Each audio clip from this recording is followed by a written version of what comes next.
Hey boys and girls, this week you're working on planning your legends out before we actually start writing them. You're doing this assignment on Study Island, but I'm going to demonstrate it in Microsoft Word. Since I don't have a student account, I'm going to show you just basically how you're going to respond to these questions on Study Island. So the instructions say to please watch my planning your legend lesson video before answering these questions.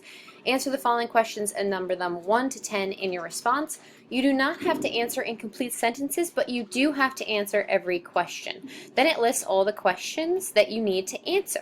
So it's 10 different questions. They're all described in my Planning Your Legend lesson video. So if you have not yet watched that video, please make sure you watch that first before you try to answer these questions. Okay?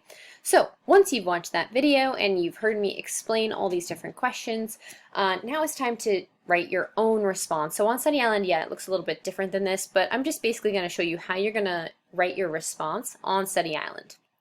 So question number 1 says, where and when is your legend going to take place? So in your response, you're going to write the number 1 and then answer that first question. So maybe you've thought about it and you really don't know a specific date that you want your legend to take place. None of the legends that we've read have been that specific. They all just say either a long time ago, or hundreds of years ago, or thousands of years ago. So maybe I've decided in my story I want it to take place hundreds of years ago. And maybe for some reason, I really want it to take place in Oregon. So it's going to be in Oregon. Some of the legends have been really specific, telling us that they take place in Texas or another place. Others have been more general, just saying it took place in a forest, in a desert, in a far-off land. So you can be as specific as you want to be or as general as you want to be. Just remember that the setting is going to affect different cultural elements that you put into your story. You don't have to have it take place in the United States or in North America even. You could have it take place somewhere in Asia, somewhere in Africa, somewhere in Europe. It depends on what kind of cultural elements you want to be in this story. So make sure that you're kind of thinking about those cultural elements when you're deciding your setting. Then we go on to the next question because I've thoroughly answered this question enough. Number 2 says, who is your hero going to be? Who are they? Describe them. Well, maybe I've decided, based on the legends that we've read, I don't really want to do an animal as a main character or my hero. I think I want to do a little girl. So the little girl is going to be my main character. And I just want to give a little bit of background so we know what her situation is. So I'm going to say a little girl who lives in the forest with her grandmother. Now that doesn't really tell you any of her positive characteristics or anything like that. It just kind of gives some background knowledge of where she lives, what's her situation. She lives with her grandmother. Then we're ready to move on to number 3. Number 3 says, what are your hero's positive characteristics going to be? Well, I have to think about what's going to happen in my story. So maybe I want to demonstrate in my story that the little girl is going to be brave, creative, and clever. Maybe those are going to be her positive characteristics, and I'll find ways in my story to kind of demonstrate that for my reader and show them that she is brave. She makes choices that show that she is brave. She also thinks of things that are creative. Maybe she makes clever choices. She thinks of clever things. So those are definitely going to be present in my story. So don't just choose any 3 or 4 or 5 random characteristics. Make sure you're choosing a couple of characteristics that you really are going to show your reader that your character truly is.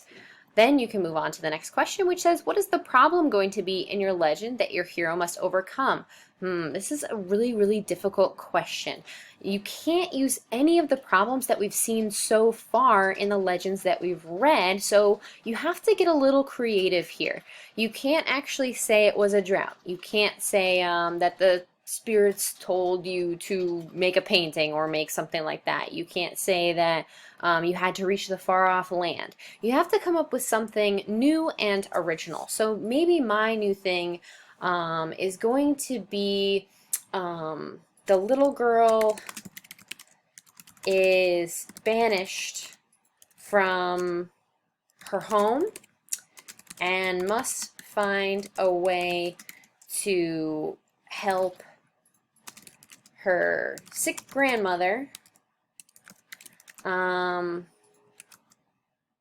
without the help of her villagers because she's been banished. So now she's got to do it all on her own. That's kind of a very specific story. Yours could be something simpler, like maybe there's an earthquake and the village was destroyed, and now your main character has to sort that out. Or it could be specific, like mine. Or maybe your person just gets lost and they have to figure out their way home. Whatever your problem is, just describe it briefly in a sentence. That's really enough. If you really want to go into more detail because you feel like you can't say it in one sentence, that's also fine. But for most of these responses, you're really not going that in depth. I just want to have a basic idea of where you're going to go with this story. Okay, so that's the first 4 questions, how you would answer them. You're basically going to do the same thing for questions 5 through 10.